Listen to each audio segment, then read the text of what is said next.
Hello, welcome to the Honest Wargamer. I'm your host, Rob.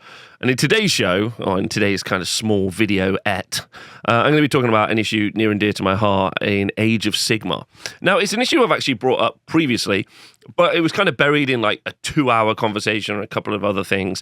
And I would like to kind of just like sink it down and bring it to something that I think is digestible and you can all appreciate. And this is a topic that's near and dear to my heart, and this is a rules change I would love to see for Age of Sigmar 4. Age of Sigmar 4. I'd love to see this. Now, Age of Sigmar 4 has already been written, and it would have gone to print. So it would have been finished in the summer of last year, and it will already have gone to print, basically. So there's no playtesting. Several of the first battle tomes, Skaven and whatever, are going to already have been written as well. So this is kind of like really, petting the horse after it's just bolted through the gate or whatever the saying is. But what I would really like to see in Age of Sigmar 4 is because, and the reason I would like to talk about this is something I've talked about so many times when I've done battle tome reviews. But because of the release of the old world, it is again something that has just come to the fore and is right at the front of my mind and is something that I am really sad about in Age of Sigmar. Specifically because it is a lack of creativity. I love Age of Sigmar. I think the setting is really unique. I think it's really powerful. I think the miniatures are wonderful, and the community is obviously awesome. So I would like to see some game changes that make there be a more creative kind of outlook on the game. So the thing I'm going to talk about is I'm going to show you right now. So I'm going to Wikipedia. I'm not using a rule book. I'm going to Wargamer and I'm looking at the Slaves to Darkness. Now, Slaves to Darkness have artifacts of power, and if you don't know what this is, when you do build a list in Age of Sigmar, you're allowed one command trait for your general. You're allowed an artifact. If you have access to mount traits, you can have a mount trait. You can have spells and other stuff like that. Okay, so the thing about all of these things is these things are free. They cost 0 points. So as an example, the thing I'm directly looking at right now is the Slaves to Darkness Trophies of Conquest. So this is one of 3 different magical weapons that you can take on a character. You only can take one. If you take a battalion, then you get access to take another artifact. So, you can take a Hellfire Sword on one character and the Conqueror's Crown on another character. There's also some others here as well. And there's quite a few. But as you can see, they all cost the same. And that cost is 0.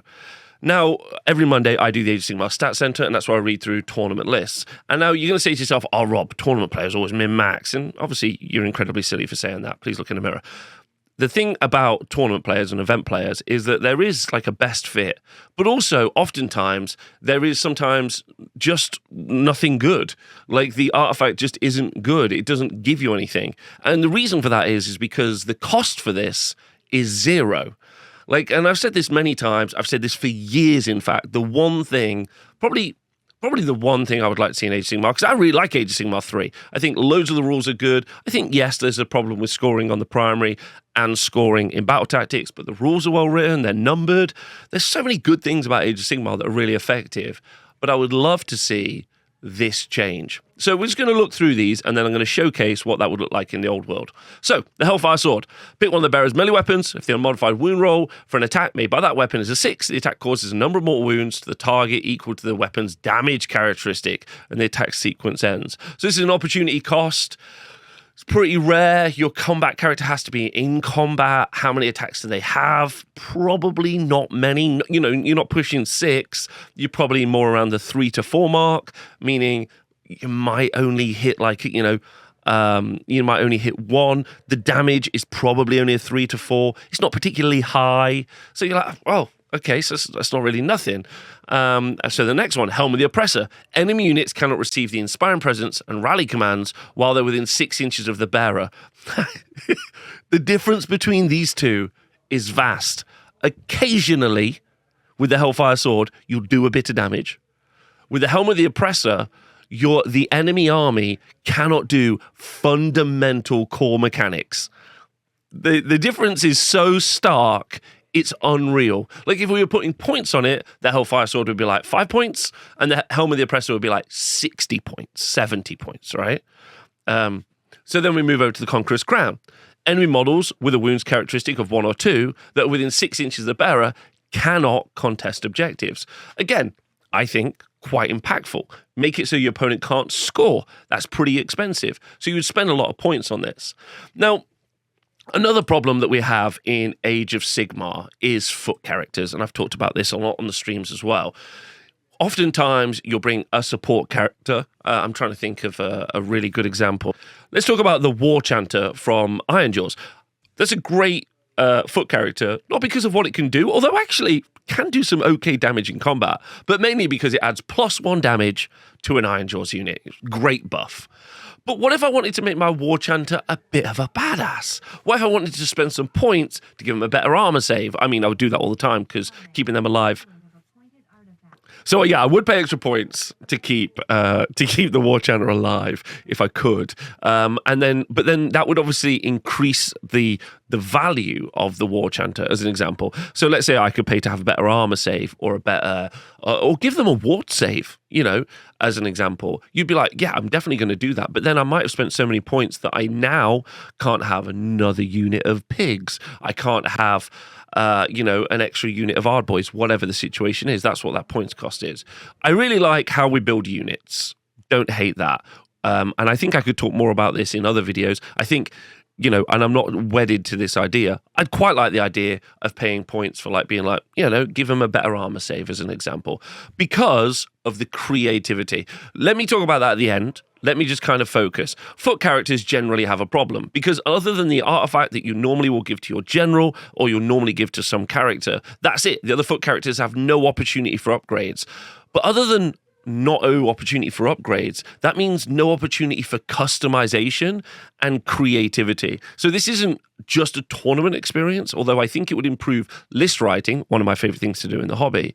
It would also improve the creativity. If you gave them a special type of banner, you'd be like, they've got this awesome banner. You could kit bash that and, that would be really fun and paint it up. They've got a special type of sword. They've got a special type of armor. They have a pet that you could pay points for to have alongside. All of those are additions in creativity and additions in the ability to min-max your army in many ways. And I think both of those two things are only positives. Neither of them are negatives. Okay, so what we're going to look at next is we're going to look at what this looks like in the old world now.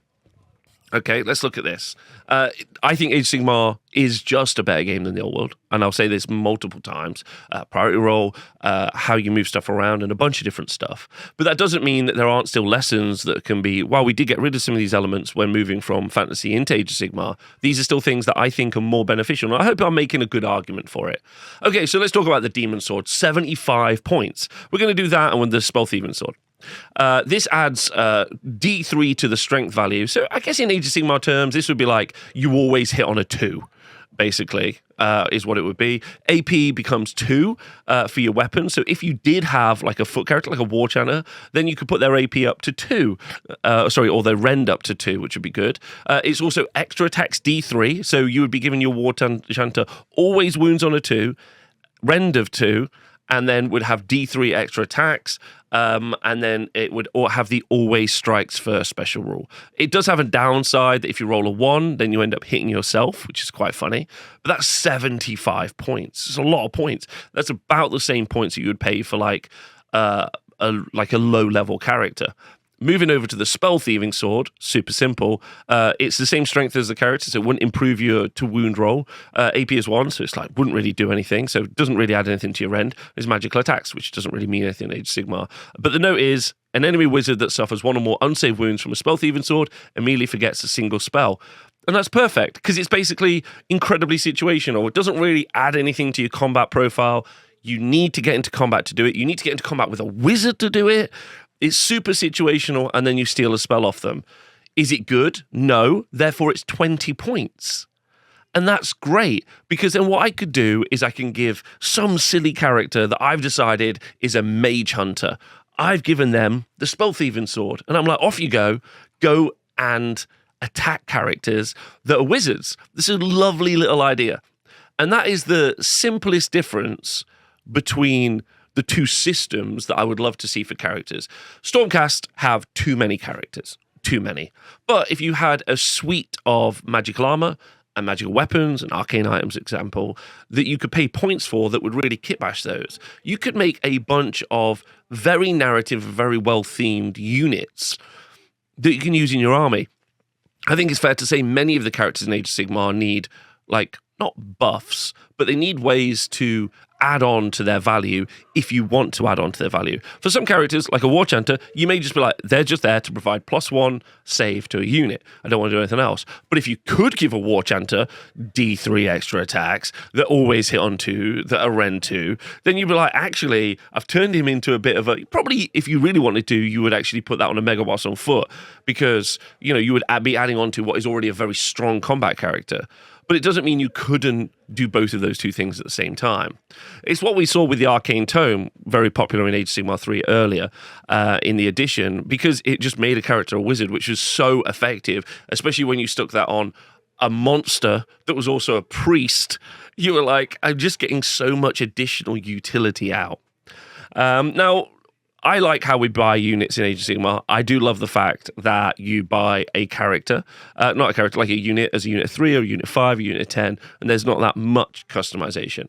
But I wouldn't mind if you did the same thing and there was some amount of customization, mainly because, again, it's about creativity. Games Workshop will sell us a book for whatever book is coming out. Stormcast is a great example, you know, and we have, well, I don't know, Liberators are a good example.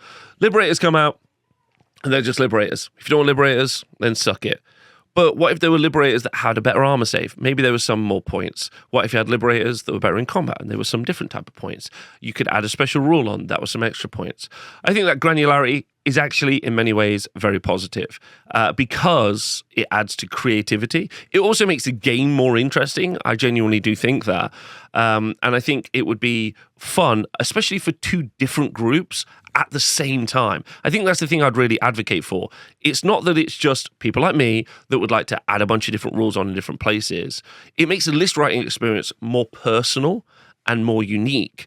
And then on this, in the same breath, if you are like more like narratively inclined or you like stuff that makes, like, you know, your thought boners more aggressive, then that's what you do. You go that way and you think, I'm going to go do that.